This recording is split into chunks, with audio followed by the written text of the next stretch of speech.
Boa tarde, você que está aí assistindo, nós estamos fazendo um teste de som. Pedimos a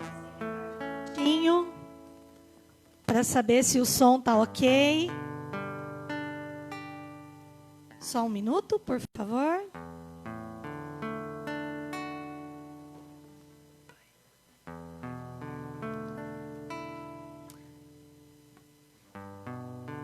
Pedimos a você que está aí, que mande o seu joinha se estiver nos ouvindo.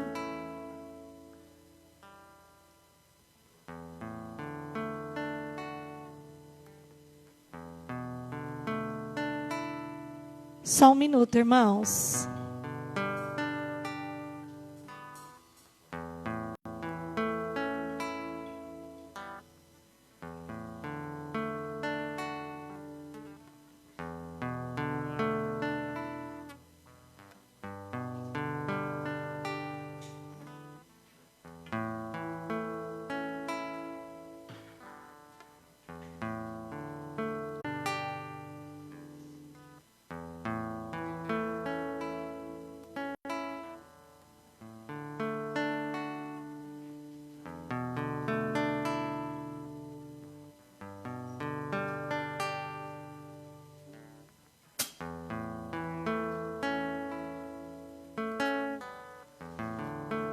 Queria pedir aí aos irmãos que estão online, se esses irmãos estão nos ouvindo, dá um ok para nós, por favor.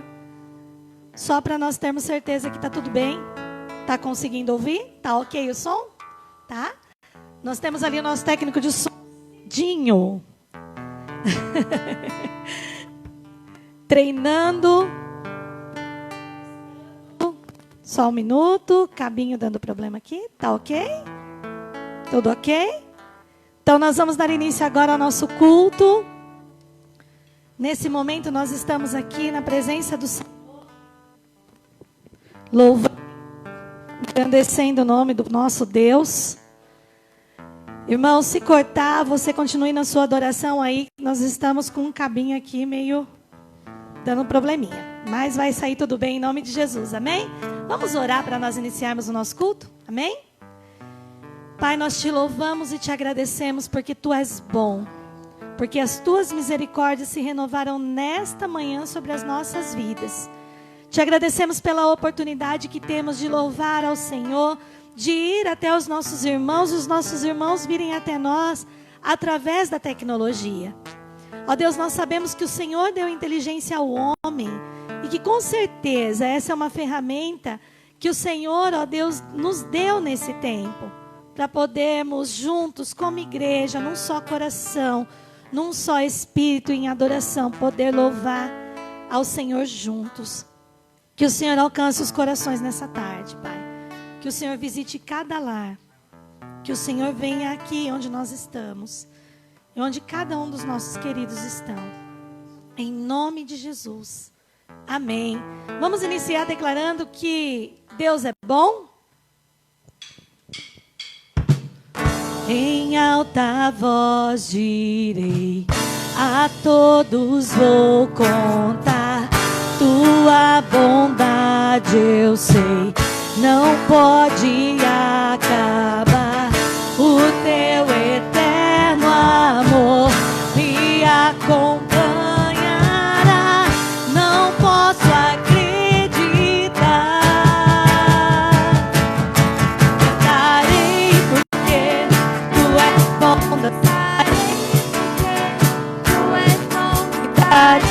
Porque Tu és bom, Tu és bom pra mim. Cantarei porque Tu és bom, dançarei porque Tu és bom, gritarei porque Tu és bom pra mim, pra mim.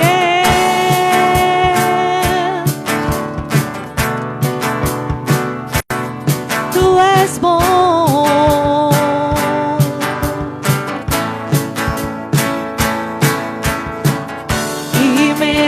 Quando estou em meio à escuridão, o Teu amor reluz me acende o coração. Incomparável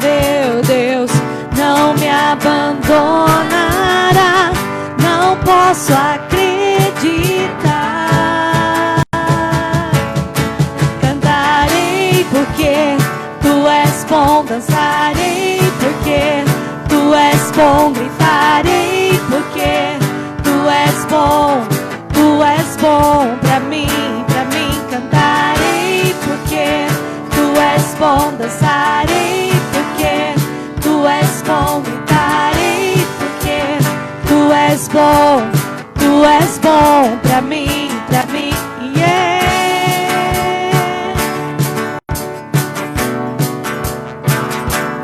Tu és bom. Com meu coração, eu proclamarei que tu és bom, tu és bom.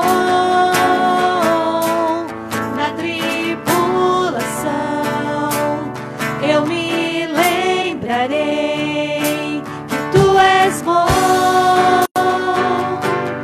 tu és bom.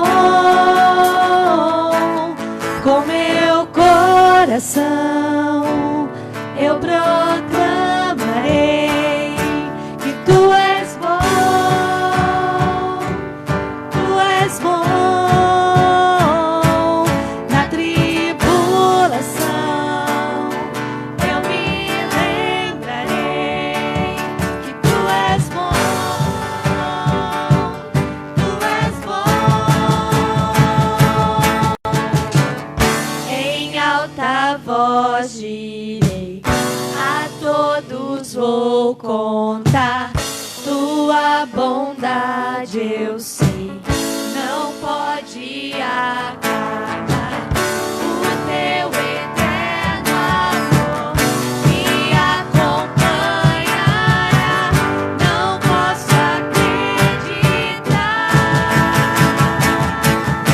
Cantarei porque tu és bom, dançarei porque tu és bom, gritarei porque tu és bom pra mim, cantarei porque tu és bom, dançarei porque tu és bom, gritarei porque tu és bom pra mim, yeah.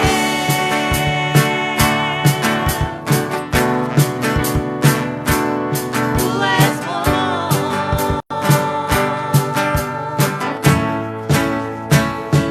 tu és bom, amém. Glória a Deus, Deus é muito bom, maravilhoso, e a casa dele somos nós. Irmãos, desculpa aí, nós estamos com só um minutinho. Tá tudo dando certo aí, técnico? De som. Se vocês virem aqui por trás das câmeras, irmãos, quanto cabo no chão. Mas assim, graças a Deus por esse tempo, graças a Deus pela sabedoria. O nosso irmão Biano, queremos agradecer mais uma vez aí que ele nos ajudou, nos ensinou e tem nos ensinado naquilo que a gente precisa. E a gente consegue fazer com um pouquinho mais de qualidade aí para chegar até a sua casa. Mas que o Senhor esteja nos abençoando e trazendo a presença dEle, que Ele apareça aqui e aí onde você está também. Amém?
casa de Deus. Essa casa é sua casa, nós deixamos ela pra você. Jesus.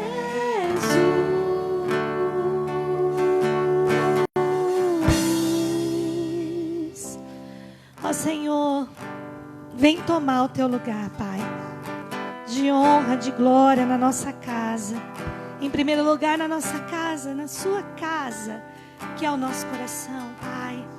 Vem tomar esse lugar de honra e glória agora também, Senhor, no nosso lar, no lar de cada um daqueles que estão assistindo, que estão nos acompanhando, Pai. Toma o teu lugar de honra e glória, porque nós deixamos, Pai, esse momento, essa casa, esse lugar, exclusivamente para o Senhor, meu Pai. Ó Deus, e nós queremos declarar que o teu nome é lindo, é maravilhoso. Eu quero dizer para você, meu irmão, que o nome de Jesus, ele está acima de todo nome. O nome que foi dado por Deus, a ele está acima de todo nome.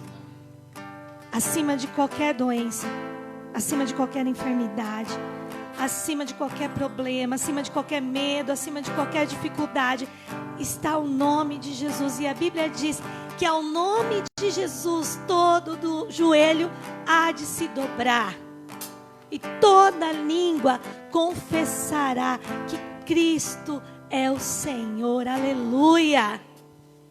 Então que nós possamos nessa tarde declarar o quão lindo esse nome é.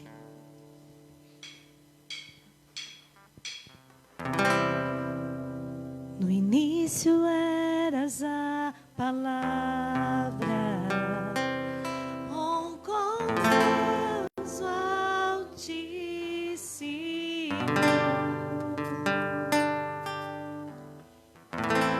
O mistério de tua glória,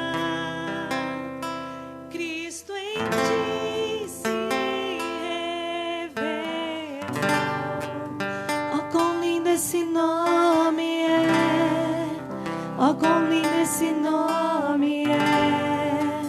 O nome de Jesus, meu Rei. Oh, quão lindo esse nome é! Maior que tudo ele é. Oh, quão lindo esse nome é! Nome de Jesus. Deixou o céu para buscar, veio pra nos resgatar. Amor maior que o meu pecado, nada vai nos separar. Oh, quão maravilhoso é! Oh, quão maravilhoso é o nome de Jesus, meu Rei. Oh, quão maravilhoso é, maior que tudo ele é. Oh, quão maravilhoso é, nome de Jesus. Oh, quão maravilhoso é, nome de Jesus.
Poderoso esse nome é, maior que tudo ele é.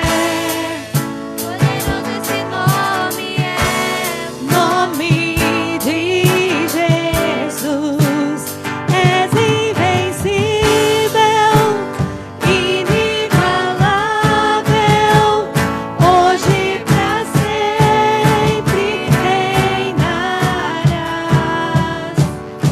Teu é o reino, tu é a glória, e acima de todo nome está. Poderoso esse nome é, poderoso esse nome é, o nome de Jesus, meu Rei. Poderoso esse nome é, maior que tudo ele é. Poderoso esse nome é, nome de Jesus. Poderoso esse nome é, nome de Jesus. Poderoso esse nome é, nome de Jesus. Teu nome é poderoso, Pai. Teu nome é santo. Teu nome é maravilhoso, é digno. O teu nome é aquilo que nós temos de mais precioso nessa tarde. E nós invocamos o teu nome, porque o Senhor é real, porque o Senhor é Deus, porque o Senhor é Pai, e o Senhor acolhe os teus filhos, Pai. Toma, Senhor, as nossas vidas nas tuas mãos. É o que nós te pedimos nessa tarde, no nome de Jesus. Amém e amém. Agora nós vamos ter um momento muito especial aqui do nosso culto, o lançamento da nossa campanha de missões mundiais. E eu quero passar agora a palavra para a nossa querida irmã Ana Júlia, que vai estar falando um pouquinho a respeito. Amém? Boa tarde a todo mundo. É um prazer muito grande poder estar aqui, iniciando mais uma campanha, né, gente? Agora de uma forma um pouquinho diferente, mas Deus sabe de tudo, né? E hoje nós vamos começar, então, a nossa campanha de Missões Mundiais de 2020. Bom, primeiramente eu vou estar explicando um pouquinho o que é a nossa campanha, o que é a Junta de Missões, né? Que é a Junta de Missões que realiza a campanha todos os anos. A Junta de Missões Mundiais é uma organização da nossa convenção, a Convenção Batista Brasileira. E a Junta de Missões, ela leva o amor de Deus, junto com projetos sociais, a 85 países do mundo todo. Além de a gente contar com milhares de missionários aí na Junta, que levam o amor, o cuidado e a alegria de Jesus, que é o tema desse ano da nossa campanha, também a Junta realiza projetos com pessoas de vulnerabilidade social, ou seja, que estão em situações vulneráveis. Refugiados de guerras, meninas que sofreram abuso em situação de guerra e tantas outras situações. Então, a nossa Junta ela abrange muita gente. Então, é uma forma aí de estar levando o amor de Deus, de estar levando esperança e também de estar alcançando de forma social aí muitas pessoas. Um dos projetos muito legais que a Junta acolhe são projetos em países que não aceitam refugiados. E esses refugiados chegam lá em situações precárias, de abandono, sem ninguém que os apoie. E muitas vezes missionários da Junta apoiam esses refugiados, cuidam deles nas casas, ajudam muitas vezes os pais que são presos, as famílias, crianças, até mesmo são presas e ajudam que eles sejam tirados da cadeia, dão educação para essas crianças e ajudam eles a serem levados a um outro país, onde eles vão ser acolhidos, onde eles vão ter uma vida digna, certo? Pessoas que muitas vezes ninguém abraça, que se sentem jogados, largados, mas que os nossos missionários estão aí apoiando. Bom, a nossa campanha, cada ano, ela tem um tema, e o tema desse ano é Transforme o Mundo com a Alegria de Jesus. Então, com essa alegria, com esse amor, mas nesse ano é a alegria, a gente tem essa alegria para transformar as vidas, certo? Nós temos também a divisa, que é o versículo da campanha, e a divisa desse ano é Filipenses 4, do 4 ao 5. Alegrem-se sempre no Senhor. Novamente direi, alegrem-se. Seja a amabilidade de vocês conhecida por todos. Perto está o Senhor. Então, perto está o nosso Senhor. Está cada vez chegando mais perto, e por isso a gente tem que transformar o mundo, a gente tem que levar essa alegria do Pai para as pessoas, levar essa esperança para aqueles que nunca tiveram uma, certo? Então, uma coisa importante também da nossa campanha é que todos os anos nós ajudamos a Junta, tanto que eu fui num acampamento da Junta esse ano, no começo do ano, e eu estava lá um dos pastores que organizadores principais lá da Junta, e ele falando que muita gente fala, nossa, o que vocês fazem é um milagre. Porque muitas vezes tem aquela dificuldade da verba. O dinheiro, mas Deus é o dono de tudo. E como Deus controla, e Ele mostrando os cálculos para a gente, muitas vezes com tão pouco, Deus multiplica e faz tanto. E nós, todos os anos, fazemos campanhas para estar ajudando a Junta, para estar dando esse dinheiro, que é distribuído em diversos projetos, né, desses 85 países que a Junta apoia. Então, nós vamos estar fazendo esse ano, mais uma vez, uma campanha que é 100% online, certo? Nós vamos estar fazendo a campanha das coxinhas. Então, nós vamos estar vendendo coxinha de carne, de frango e bolinha de queijo. Então, tanto a coxinha de carne quanto a de frango são 12 unidades e a bolinha de queijo são 20 unidades por R$15. E comprando uma bandejinha dessa, meu irmão, minha irmã, você ajuda projetos tão lindos como esses e que ao longo dos domingos ou vídeos que também nós vamos estar compartilhando aqui no Face, que vão ser falados um pouquinho melhor sobre isso, vocês vão ver um pouquinho alguns projetos lindos que a Junta apoia. Bom, nesse primeiro momento é isso, anunciar que a nossa campanha só está começando, que vai ser uma bênção, tenho certeza. Vou estar orando agora para poder passar a palavra para o pastor. Pai, eu entrego essa campanha diante de Ti, entrego esses projetos, entrego a Junta, entrego cada um de nós, Pai. Porque não tem sido um momento fácil para ninguém. E assim como nós estamos aqui, ainda nós estamos nas nossas casas, pelo menos, esses missionários estão lá, Pai. Estão em países, estão enfrentando outras realidades, para falar do Teu amor, para ajudar as pessoas, para levar esperança e alegria. Nós colocamos a vida de cada um deles diante do Senhor, nós colocamos essa campanha diante do Senhor, entregamos, porque nós sabemos que o Senhor conduz, o Senhor comanda e o Senhor faz da forma que o Senhor deseja, Pai. Muito obrigada por esses momentos, por nos permitir passar por esses momentos em que nós podemos pensar, em que nós podemos refletir em tanta coisa. Em nome de Jesus que eu oro, amém.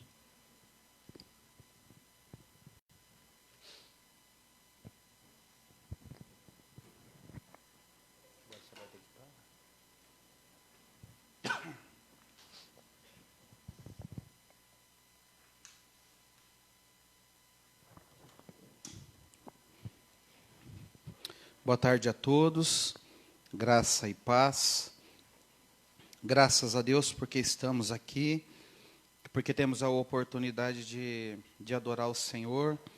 E nós sabemos que esse é um momento delicado e nós estávamos preocupados como nós iríamos fazer essa campanha de forma que a gente não desrespeitasse os decretos que existem, né, situações. E nós temos procurado fazer isso dentro de um ambiente de respeito, de colaboração com as autoridades, né? Entendemos que é importante nós sermos submissos às autoridades. E aí as ideias foram surgindo e nós vamos fazer uma campanha online. Nunca tínhamos vivido essa situação e graças a Deus por pessoas dentro do corpo da nossa igreja local, que tem uma disposição muito grande no coração, pessoas que têm abraçado a causa. Eu só tenho que louvar a Deus por cada uma dessas vidas, que compram as ideias, que trazem ideias, que fazem, e isso é muito importante. Eu louvo a Deus porque a igreja não depende de um ou de outros, a igreja depende do corpo que tem ali, e graças a Deus o grupo que nós temos ali é um grupo muito forte para trabalhar em várias frentes. É só louvar a Deus mesmo, porque Deus é muito bom. E nós estamos aí começando a nossa campanha de missões, e vamos ter outros informativos para vocês, como os vídeos, né? Mas eu quero meditar na tarde de hoje com você também, sobre uma questão que eu já me deparei com ela, e eu acredito que ela hoje é muito pertinente na vida de todos nós, né? Que é aquela questão do questionamento, que a gente encontra até dentro de um respaldo bíblico, né? Todos nós já passamos por momentos em que nós questionamos a Deus, né? A gente pode não ter verbalizado isso, dito assim, olha, Deus isso, ou Deus aquilo, ou podemos até ter feito isso sozinhos, né? Mas o fato é que nós, em alguns momentos da nossa vida como cristãos, nós questionamos a Deus. E talvez hoje aí no teu coração, na tua vida, diante do momento que nós estamos vivendo, talvez você esteja questionando a Deus. E a palavra ela é voltada nessa questão hoje, e como que a gente resolver isso na nossa vida, né? Independente do tempo que estejamos vivendo, desse tempo agora de coronavírus, né, de pandemia, enfim, uma coisa muito comum em tempos de dificuldade é haver em nós um questionamento sobre a ação ou a omissão de Deus em alguns acontecimentos particulares da nossa vida. Em alguns momentos nós achamos, por que Deus está fazendo tal coisa? Em outras, isso seria uma ação.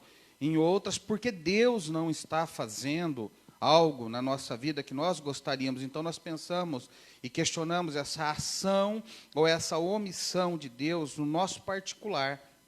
Isso ocorre com qualquer pessoa, independente de ser cristão, praticante, nominal, ou qualquer que seja a sua fé.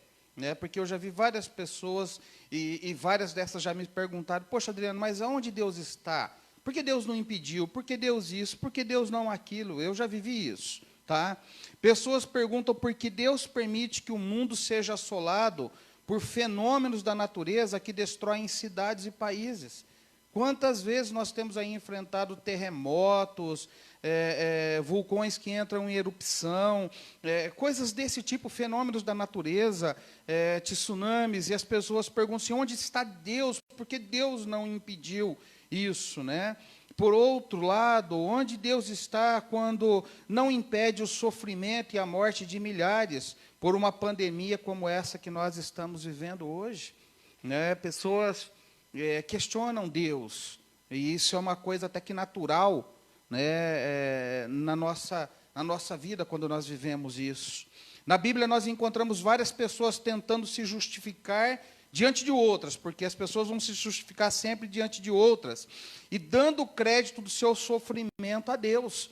Olha, eu estou passando isso, aonde Deus está, porque Deus não fez? Então, o crédito do sofrimento, na realidade, fica para Deus.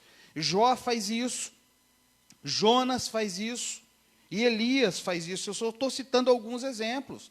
E nós vamos encontrar outros dentro da Bíblia, pessoas tentando justificar o seu sofrimento como se isso viesse causado pelo próprio Deus, né? Porque há uma diferença entre ser causado por Deus e entre ser permitido por Deus, são coisas muito diferentes. E Deus permite que essas pessoas façam isso. Deus não tem nenhum problema. Quando você vai para a Bíblia, você vai encontrar pessoas de confiança de Deus pecando, porque isso não ofende quem Deus é. Né? Deus, na realidade, mostra toda a fraqueza do homem. E quando essas pessoas que estão registradas aqui fazem isso, todos os que questionaram a Deus tiveram uma resposta que as deixou caladas. Quando você vai para o texto bíblico, se você pegar Jó, para lá de interessante, porque você consegue enxergar essa realidade que eu estou falando para você. Pessoas que questionam Deus, ação ou omissão de Deus, e elas têm uma resposta de Deus. E todas as pessoas, independente de estarem dentro desse livro, mas no curso da história que questionaram a Deus, tiveram uma resposta dada por Ele e não tiveram o que falar a respeito de Deus. Eu quero convidar você a abrir a sua Bíblia em João, no Evangelho de João, no capítulo 20, o versículo 19. Eu tenho ele aqui já no meu esboço, mas eu gostaria que você abrisse esse texto. Evangelho de João, capítulo 20, versículo 19.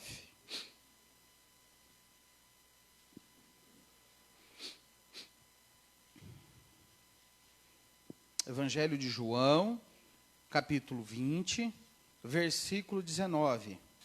Na minha versão está assim: ao cair da tarde daquele primeiro dia da semana, estando os discípulos reunidos, portas trancadas, por medo dos judeus. Eu iria somente até aí, eu vou completar o versículo. Jesus entrou, pôs-se no meio deles e disse: paz seja convosco. Então, esse texto aqui, esse verso aqui, ele está relatando o fato de um Jesus que foi crucificado, de um Jesus que havia sido sepultado, e de um Jesus que agora havia ressuscitado. É a primeira aparição de Jesus para os seus discípulos. Mas o que eu quero pensar com você é que esses discípulos, eles estão reunidos dentro de um determinado local, a portas trancadas. Aqui temos alguns dos discípulos de Jesus, tá? Esses são os homens que andaram com Jesus durante 3 anos no seu ministério terreno. Esses homens compartilharam tudo com ele, aprenderam sobre o reino de Deus, sobre o plano de salvação para a humanidade, viram curas milagrosas, outros milagres que não foram curas, enfim, viveram talvez o que muitos de nós gostariam de ter vivido. Então, esses homens andaram durante 3 anos com Jesus, e eles viram tudo isso, eles viram coisas tremendamente maravilhosas que estão descritas na palavra de Deus, e eu acredito que outras tantas que não estão escritas aqui, que foram coisas tremendamente fora do padrão da humanidade, milagres, coisas acontecendo, realmente que impactaram a vida deles. Mas agora, esses sujeitos estão trancados dentro de casa, com muitas dúvidas e questionando Deus, como nós muitas vezes fazemos. Então, esses homens agora estão dentro de casa, trancados, estão com medo, porque se levantou tamanha perseguição contra aqueles que se identificavam com Jesus. Então, se você lembrar, eu falei esses dias atrás a respeito da conversão de Paulo, quando ele era ainda Saulo. E aí você vai lá em Atos 9, então lá está relatado que Saulo, respirando ameaças e morte contra os discípulos de Jesus, ele pediu carta para prender todo esse povo onde eles o encontrassem. Então, é essa perseguição que está lá, ela está acontecendo desde esse momento aqui, e os discípulos de Jesus estão trancados dentro de casa, estão com medo muito grande. E aí, questionamentos começam a vir. Você quer ver como que estava o coração desses homens? Então, se você abrir em Lucas capítulo 24, Lucas 24, de 13 a 24... é aquele trecho que Jesus se manifesta uma outra vez aos seus discípulos no caminho de Emaús. Lucas 24, de 13 a 24, diz assim: naquele mesmo dia, 2 deles estavam indo para um povoado chamado Emaús, a 11 quilômetros de Jerusalém. No caminho, conversavam a respeito de tudo o que havia acontecido. Enquanto conversavam e discutiam, o próprio Jesus se aproximou e começou a caminhar com eles. Mas os olhos deles foram impedidos de reconhecê-lo. Ele lhes perguntou: sobre o que vocês estão discutindo enquanto caminham? Eles pararam com os rostos entristecidos. Um deles, chamado Cleopas, perguntou: você é o único visitante em Jerusalém que não sabe das coisas que ali aconteceram nesses dias? Que coisas? Perguntou ele. O que aconteceu com Jesus de Nazaré? Responderam eles. Olha agora o que eles vão falar. Ele era, já não é mais. Na concepção deles não é mais. Ele era um profeta, poderoso em palavras e em obras diante de Deus e de todo o povo. Os chefes dos sacerdotes e as nossas autoridades o entregaram para ser condenado à morte e o crucificaram. E nós esperávamos, não esperamos mais nada, que era ele que ia trazer a redenção a Israel. E hoje é o 3º dia desde que tudo isso aconteceu. Algumas das mulheres entre nós nos deram um susto. Veja que acreditar zero. Porque elas vão dizer a respeito do que tinha acontecido, mas para eles foi um susto. Hoje, foram de manhã bem cedo ao sepulcro e não acharam o corpo dele. Voltaram e nos contaram que tinham tido uma visão de anjos que disseram que ele está vivo. Alguns dos nossos companheiros foram ao sepulcro e encontraram tudo exatamente como as mulheres tinham dito, mas não o viram. Então os discípulos de Jesus estão totalmente incrédulos e com o coração cheio de questionamentos, justamente porque para eles acabou. Aquilo que eles viveram, o sonho deles acabou ali. Esses são os homens que andaram com Jesus. Mas os questionamentos vão adiante, porque muitas vezes nós, como cristãos, ficamos a pensar do que vale a pena servir a Deus. Eu não sei se você já pensou sobre isso, eu já pensei, não tem problema em dizer isso. E já vi várias pessoas dizendo para mim, nossa, Adriano, eu não sei do que vale a pena servir a Deus. Será que Ele não vê os meus sofrimentos? Essa é a primeira coisa que as pessoas colocam. Será que Ele não sabe das minhas necessidades? Outra coisa que as pessoas muito colocam. Por que aquilo que eu tanto pedi a Ele não aconteceu? As pessoas colocam isso como questionamento, porque as portas não se abriram. Então, a coisa começa a ser uma crescente. Isso se torna pior ainda quando os questionamentos se manifestam assim. Como pode? O fulano não serve a Deus, não vai na igreja, leva a vida toda torta e tudo dá certo para ele. Está sempre rindo, as melhores oportunidades lhe acontecem, e aí a frase final é, isso não é justo. Elas estão se sentindo injustiçadas, não é com o outro, porque ela está olhando para o outro e está vendo tudo de bom que está acontecendo no outro, como que se ir na igreja fosse algo realmente que mudasse essa situação. Qualquer dia a gente fala sobre isso, e elas terminam dizendo, não é justo, estão dizendo que Deus não é justo. Bem, agora é que a nossa confusão está completa, né? Porque nós fizemos uma salada. Agora que a nossa confusão está completa, nós precisamos começar a tirar esses nós que tem, porque são verdadeiros nós que dão e a gente não sabe como agir, a gente não sabe como pensar. Precisamos ver o que é verdade nesses pensamentos que se passam à nossa mente com muita facilidade. É muito fácil, principalmente nesse tempo. Eu tenho encontrado pessoas, queridos, que estão tremendamente preocupadas. Eu tenho encontrado pessoas totalmente sem esperança. Eu tenho encontrado pessoas acreditando que acabou, que o Brasil não se reergue nunca mais. Eu tenho pessoas encontrado pessoas preocupadas com a nossa cidade. O que vai ser da nossa cidade? Com o comércio fechado, indústrias paradas. Como Deus tem olhado para todas essas coisas, isso eu sei. Não tenho dúvida. Mas eu quero ajudar você a resolver esses nós, a tirar esses nós que nos levam a questionar a Deus. A primeira coisa que a gente precisa saber é que Deus é proprietário do mundo todo. Deus é proprietário do mundo todo. Vou ler alguns textos bíblicos para você. Eis que os céus e o céu dos céus, a terra e tudo que nela existe, tudo, absolutamente tudo, pertence ao Senhor, o Senhor teu Deus. Está lá em Deuteronômio 10:14. A terra e tudo que tem nela pertence a Deus. O céu é teu, tu é terra. Fundaste o mundo e tudo que nele existe. É o Salmo 89:11. Ou seja, tudo que está aqui na terra foi feito pela mão de Deus.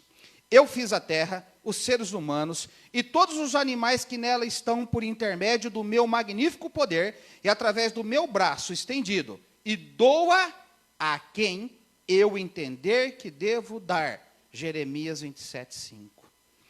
Porque ele faz raiar o sol sobre os maus e bons, e derrama a chuva sobre os justos e injustos.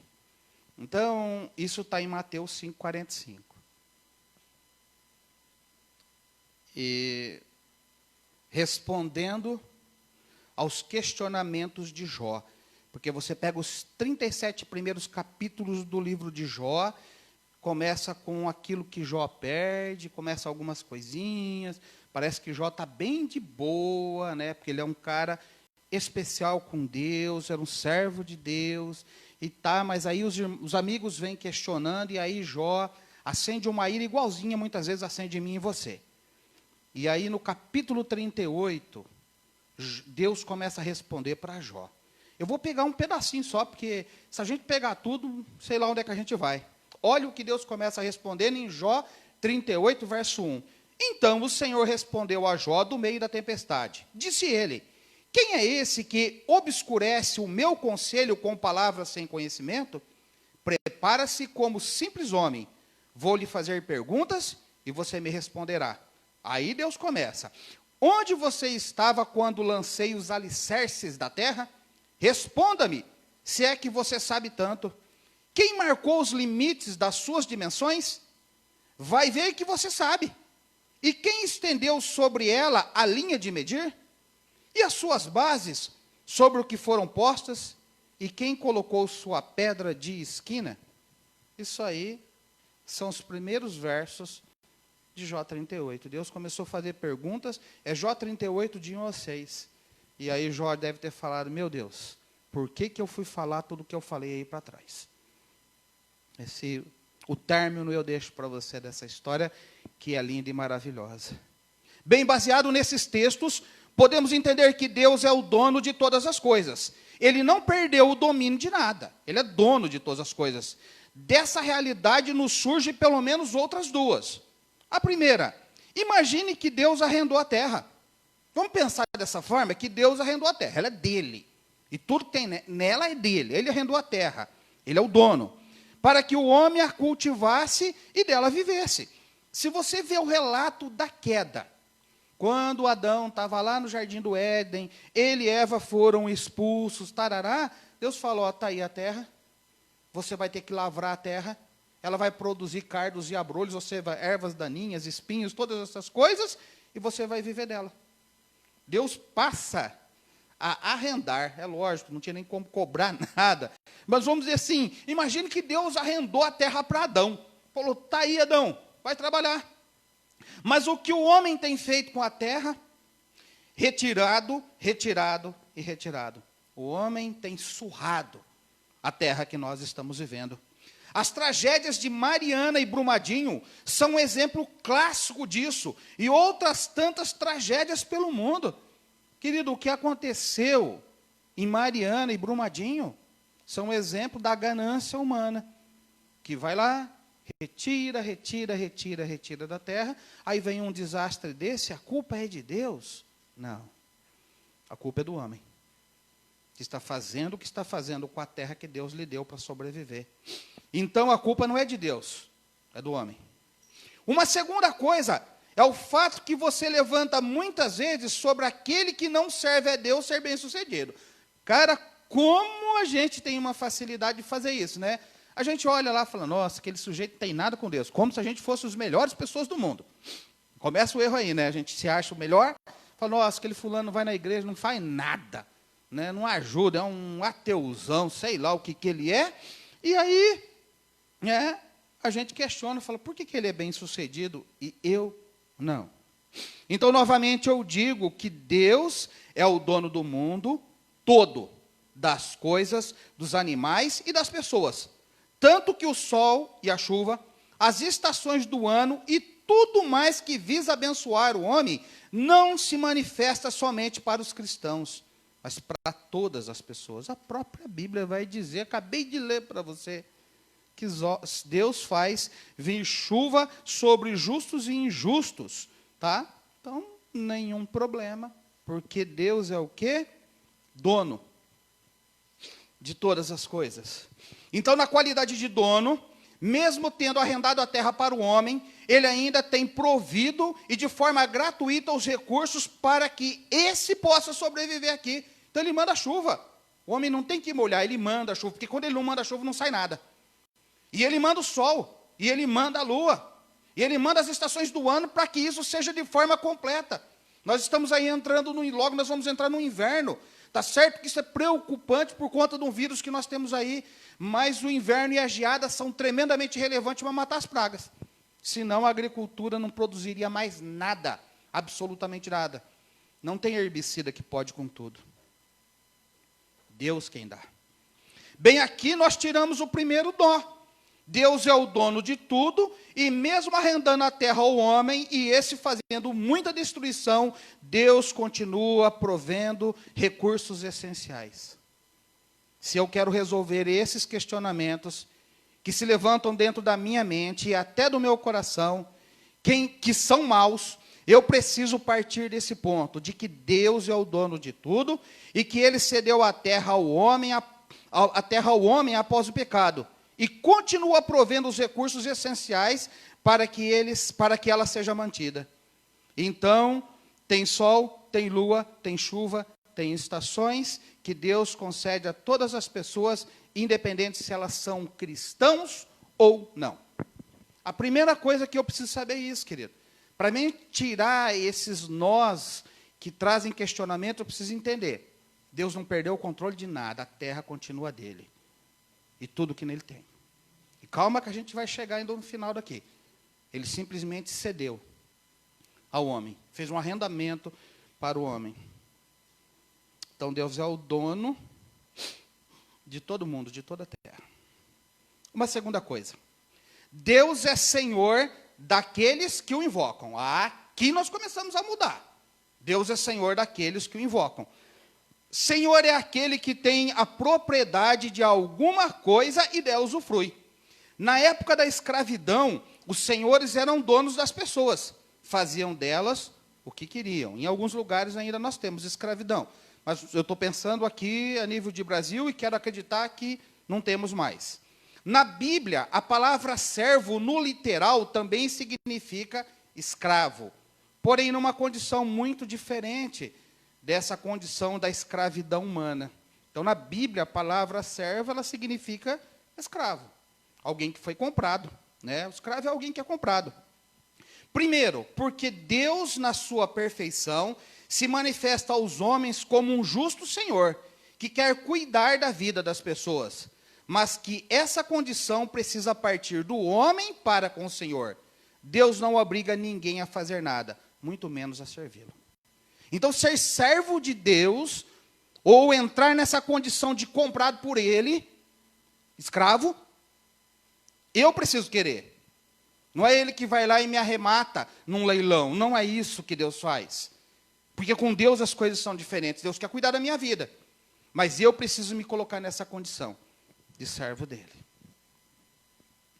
Segundo, porque a condição de escravo é de alguém que pagou uma quantia em dinheiro a outro senhor e adquiriu um bem para si. No caso de Deus, o pagamento foi feito com a vida de seu próprio filho, a saber, Cristo Jesus. Cristo morreu na cruz, querido. Esse é o preço de compra pela vida dos homens. Esse é o preço da compra pela minha vida e pela sua vida. Então, as diferenças de senhor humano para senhor divino, elas são claras. Elas são muito claras. Porque os seres humanos estão explorando pessoas. Deus está abençoando, cuidando das pessoas. Olha só o que diz alguns textos bíblicos. Acaso não sabem que o corpo de vocês é santuário do Espírito Santo, que habita em vocês, que lhes foi dado por Deus, e que vocês não são de si mesmos? Vocês foram comprados por alto preço, ou seja, pelo sangue de Jesus. Portanto, glorifiquem a Deus com o corpo de vocês. Isso é 1 Coríntios, capítulo 6, os versos 19 e 20. Olha só Apocalipse 5, 9. E eles cantavam um cântico novo. Tu és digno de receber o livro e de abrir os seus selos, pois foste morto e com o teu sangue compraste para Deus homens de toda tribo, língua, povo e nação. Lá no Apocalipse, relatando a obra salvadora de Jesus Cristo, que nos comprou. Mas veja a diferença de ter Deus como Senhor, como nós, como dono da sua vida. Já não vos chamo servo, porque o servo não sabe o que o seu Senhor faz. Em vez disso, eu vos tenho chamado amigos, porque tudo que ouvi de meu Pai, eu lhes tornei conhecido. João 15, 15. Querido, olha que coisa maravilhosa, porque a palavra escravo ela é uma palavra pesada, eu tenho que reconhecer isso. E o texto bíblico diz que nós nos tornamos servos de Deus, porque nós fomos comprados. Mas olha como Deus faz isso na nossa vida. Já não vos chamo servo, porque o servo não sabe o que o seu senhor faz. Em vez disso, os tenho chamado de amigos, porque tudo que ouvi de meu Pai, eu lhes tornei conhecido. É João 15,15. Sabe quem está falando isso? Jesus. Contudo, aos que o receberam, aos que creram no seu nome, deu-lhes o direito de se tornarem filhos de Deus, os quais não nasceram por descendência natural, nem pela vontade da carne, nem pela vontade de algum homem, mas nasceram de Deus. Está lá no Evangelho de João, capítulo 1, os versos 12 e 13. João dizendo a respeito de Jesus. Então, nós não somos chamados servos, somos chamados de amigos. Nós não somos chamados de servos, nós somos chamados de filhos. Pois vocês não receberam um espírito que os escravize para novamente temer, mas receberam um espírito que os adota como filhos, por meio do qual clamamos, Abba, Pai, que quer dizer filhinhos, queridos. Romanos 8,15. Então, ser cristão é reconhecer o plano espiritual de Deus para a minha vida, desejar viver segundo a vontade dEle. E nessa realidade, viveremos momentos bons e momentos difíceis. Então, querido, não é porque você é cristão, e se você reconhece a Jesus Cristo como Senhor e Salvador da sua vida, é exatamente isso, você se torna um cristão, que é um imitador de Cristo, pequenos cristos, que a palavra cristão quer dizer. Não é por conta disso que Deus vai deixar de abençoar o mundo à sua volta, e também não é por isso que Deus não vai mais permitir que você passe por momentos difíceis. Nós passamos por momentos difíceis. Nós estamos vivendo num plano caído, num mundo que se corrompeu, está aí para todo mundo ver. Bem, aqui eu acredito que nós tiramos o segundo nó. Porque eu consigo entender, a partir de um princípio, que a terra é de Deus, e Ele faz dela o que Ele quiser. Então, Ele manda chuva sobre justos e injustos. Não interessa. Porque a terra é dEle, Ele é o dono de todas as coisas. Mas eu entendo num outro plano, que o Senhor, é Senhor daqueles que o querem, que o buscam. Então, eu posso sair de uma condição simplesmente de criatura e passar a ser filho de Deus, amigo de Deus, se Ele for o Senhor da minha vida. Isso começa a desembaraçar os nós que tem aí. Deus vai continuar me abençoando, vai continuar abençoando o mundo, e eu vou passar por momentos muito bons, mas eu também vou passar por momentos difíceis. Não preciso lembrar você, mas eu faço questão de dizer isso, né? Jesus Cristo disse isso de forma muito clara: no mundo tereis aflições, mas tem de bom ânimo, eu venci o mundo. Se o Filho de Deus passou, por que eu e você não podemos passar? Então a gente tira esse segundo nó. Mas eu volto ao texto do nosso início. O texto que fala que os discípulos estão isolados e desolados por conta dos tristes acontecimentos.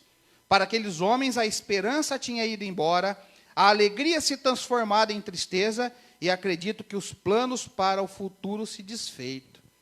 Então, esses homens estavam isolados e desolados. Talvez como muitos de nós. Isolados e desolados. É lá João, capítulo 20, o versículo 19. Ao cair da tarde, daquele dia, o primeiro da semana, trancadas as portas da casa, onde estavam os discípulos com medo dos judeus. Esse é o texto. Nesse mesmo lugar aí, João, vai comigo, por favor, João 21. João 21, versos 1.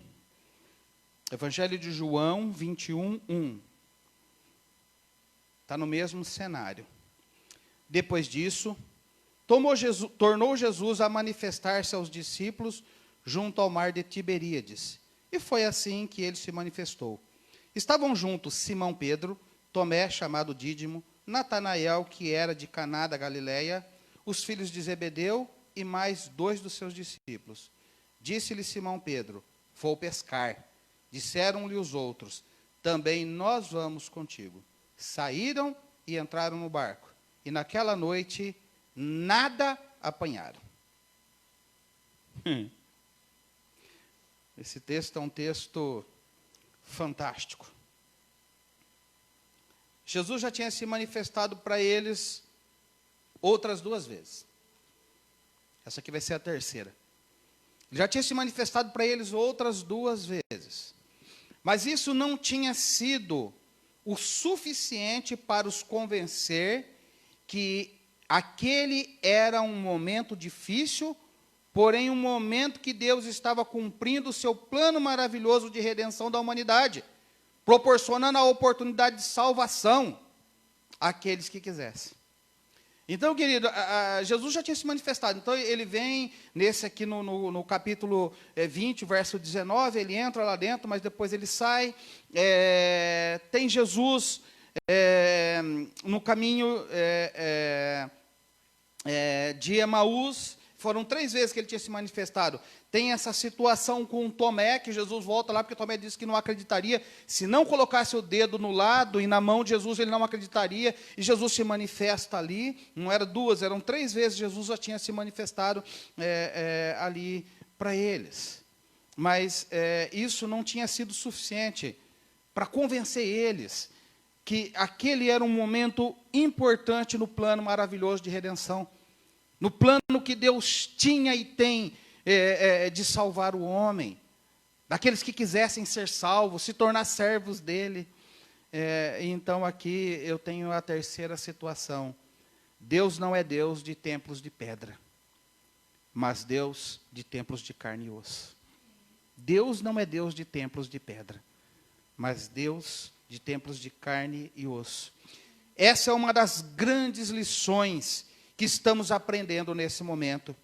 O cristianismo feito de templos de pedra não é capaz de resistir em tempos de luta. O cristianismo feito dos templos de pedra, ele não resiste aos tempos de luta. Estamos vivendo a realidade dos países onde os cristãos são perseguidos, onde, quando muito, eles têm uma porção da Bíblia e, com isso, mantêm a sua fé viva. Na China, querido, os cristãos, em muitos lugares, não têm igreja para ir.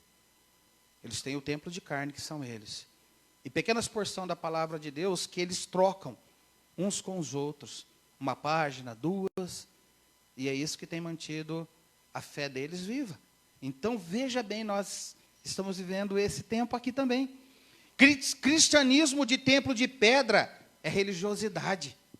Eu amo ir ao templo da nossa igreja. Meus irmãos, como eu amo ir ao templo da nossa igreja. Cultuar a Deus em unidade com outros irmãos. Fazer celebrações juntos, para mim isso é maravilhoso. A comunhão dessa forma também é bíblica. Está em Atos 2 e nas cartas de Paulo. Mas elas são resultado de uma fé pura e genuína do particular de cada um de nós. A fé do templo precisa ser fé resultante da fé diária, do particular de cada um de nós. Se no dia a dia eu não cultivar com Deus um relacionamento vivo, minha fé é morta, não passa de religiosidade. Se a minha fé só está baseada no dia que eu vou no culto, acabou. Isso é religiosidade. A minha fé precisa ser uma fé do dia a dia. Deus quer se relacionar com você de uma forma viva. Não tenho dúvida. Então, o texto dos discípulos indo pescar nos revela que, apesar de dizermos que somos cristãos, se não estivermos centrados nele, podemos voltar atrás na nossa fé. Esses homens eram pescadores de peixes, mas Jesus disse que faria deles pescadores de homens. E agora eles estão voltando atrás no seu chamado. Totalmente desacreditados a respeito do que tinha sido chamado, do que Deus ia fazer, das palavras de Jesus, esses homens agora estão voltando. Jesus um dia tinha passado no barco, aonde eles estavam, falou, vinde após mim, eu vou fazer de vocês pescadores de homens. E esses homens viveram 3 anos, mas agora tudo foi por terra, na fé deles. E isso agora está sendo tratado. Se Deus um dia chamou você Não há nada de errado com esse momento de dificuldades. Querido, se Deus chamou você, as dificuldades fazem parte. Não tem nada de errado. Ele não está morto, nem surdo, nem cego, e não se esqueceu de você. Eu posso garantir para você, Jesus não está morto, não está cego, não está surdo, e não se esqueceu de você. Então eu quero encerrar lendo o restante desse João capítulo 21, ali até o verso 3. Eu vou ler os versos de 4 a 7 agora para você. Mas ao clarear da madrugada, estava Jesus na praia. Todos os discípulos não reconheceram que era ele. Perguntou-lhe Jesus: filhos, tendes aí alguma coisa de comer? Responderam-lhe: não. Então lhe disse: lançai a rede à direita do barco, e achareis. Assim fizeram, e já não podiam puxar a rede, tão grande era a quantidade de peixes. Aquele discípulo a quem Jesus amava disse a Pedro, é João, tá? Foi João que disse a Pedro: é o Senhor. Simão Pedro, ouvindo que era o Senhor, cingiu-se com a sua veste, porque se havia despido, e lançou-se ao mar. Fantástico.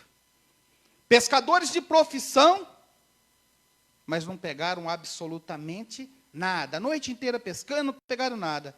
Então Jesus faz um grande milagre, e esse tem um motivo de ser. Jesus faz um grande milagre ali, porque há um motivo para ser. Na realidade, Jesus está ali dizendo assim: confie em mim. Eu sou o provedor de vocês. Eu sustento vocês nesse momento. Confie em mim. É por isso que Pedro abandona o barco e a pesca, quando entende que quem está falando é o Senhor. Quando João falou que era o Senhor, pouco importava os peixes. Pouco importava. Pedro vestiu a sua roupa e pulou do barco. É lindo o resto da história. Leia, por favor. Aqui nós tiramos o terceiro e último nó. Tempos difíceis não são para que voltemos atrás. Não são para levantar questionamentos se vale a pena ser cristão e servir a Deus. Tempos difíceis são tempos de aprimoramento da nossa fé e confiança no Deus que professamos ser o Senhor da nossa vida. E mais, somente no Deus que professamos ser o Deus da nossa vida e que é o Senhor da nossa vida. Vou ler isso aqui de novo para você. Aqui nós tiramos o terceiro e último nó. Tempos difíceis não são para que voltemos atrás, não são para levantar questionamentos se vale a pena ser cristão e servir a Deus. Tempos difíceis são tempos de aprimoramento da nossa fé e confiança no Deus que professamos ser o Senhor da nossa vida e o único Senhor da nossa vida. Querido, Deus é bom para com todas as pessoas, mesmo que elas sejam más e não se importem com Ele. Deus é bom. Deus é bom e espera que voluntariamente, ao ouvir a sua palavra, o homem se arrependa e se volte para Ele. É por conta dessa bondade de Deus que no dia do juízo, porque haverá o dia de ajuste de conta, no dia do juízo do Senhor, a Bíblia diz que os homens não terão desculpa, serão indesculpáveis, para a forma como optaram em viver longe de Deus. Porque Deus fez de tudo para que o homem o buscasse. Se o homem não busca, Deus jamais vai obrigar. O último texto que eu quero ler para você é Hebreus, capítulo 10, versículo 38 e 39. Mas o meu justo viverá pela fé. E se retroceder, não me agradarei dele. Nós, porém, não somos dos que retrocedem e são destruídos, mas dos que creem e são salvos. Querido, nós somos chamados para viver pela fé. Deus é bom. Deus nos ama. Deus tem cuidado. Deus te ama. Quer estar com você nesse momento. E em todos os outros que você vier a viver. Sejam eles bons ou difíceis. Eu preciso dizer isso para você. Deus é bom. Muito, muito, muito bom. E Ele quer estar com você. Em todos os momentos que você vier a viver. Querido, eu quero fazer uma coisa diferente aqui. Eu não sei como é a tua relação com Deus. Eu não sei que questionamentos estão aí na tua mente, no teu coração. Eu quero pedir, primeira coisa, que você não olhe para mim, você olhe para a palavra. Essa palavra que você ouviu ou vai ouvir ainda. E se essa palavra falar com você, ela não é minha. Eu não tenho crédito nenhum, eu sou só instrumento. E falho e imperfeito. Essa é a palavra de Deus para você, para mim e para você. Qual é a sua relação com Deus? A sua relação é uma relação de que Deus é o dono do mundo e você vive aqui como você quer? Ou a sua relação com Deus é uma relação em que Deus é o Senhor de tudo e Senhor da tua vida? Outro dia eu falei que, lá em Romanos, capítulo 10, versos de 8 a 10, Jesus diz que, Paulo diz que nós precisamos crer com o coração e confessar com a boca. Se você, nessa noite, quer dizer sim para Jesus, se você nunca fez essa oração, e quer fazer essa oração comigo, eu quero poder orar com você, eu vou fazer uma oração de entrega, eu não estou chamando você para ser da Igreja Batista. Eu não estou chamando você, como alguns diziam, e ainda dizem, para virar crente. Não. Eu estou convidando você a tomar a melhor decisão da tua vida. E num momento muito difícil que nós estamos vivendo, eu estou chamando a você para entregar a sua vida para Jesus Cristo e dizer, Senhor, eu quero ser seu. E eu quero ter essa certeza no meu coração hoje. Então, se você, querido, que está me ouvindo, quiser orar comigo, repita essa oração comigo. Curva a tua cabeça, fecha os teus olhos e repete essa oração comigo. Senhor Jesus, nessa noite, eu compreendo, eu entendo que essa palavra que foi aqui lida e explicada é a tua palavra, é a verdade. E ela fala com o meu coração. Senhor Jesus, eu quero entregar a minha vida ao Senhor. Eu aceito e reconheço que o Senhor morreu na cruz para ser o Senhor da minha vida. Eu me arrependo dos meus pecados e peço ao Senhor que nessa noite salve a minha vida, se tornando o meu Senhor e o meu Salvador. Eu creio com o meu coração e confesso com a minha boca que o Senhor, a partir de hoje, é o Senhor da minha vida.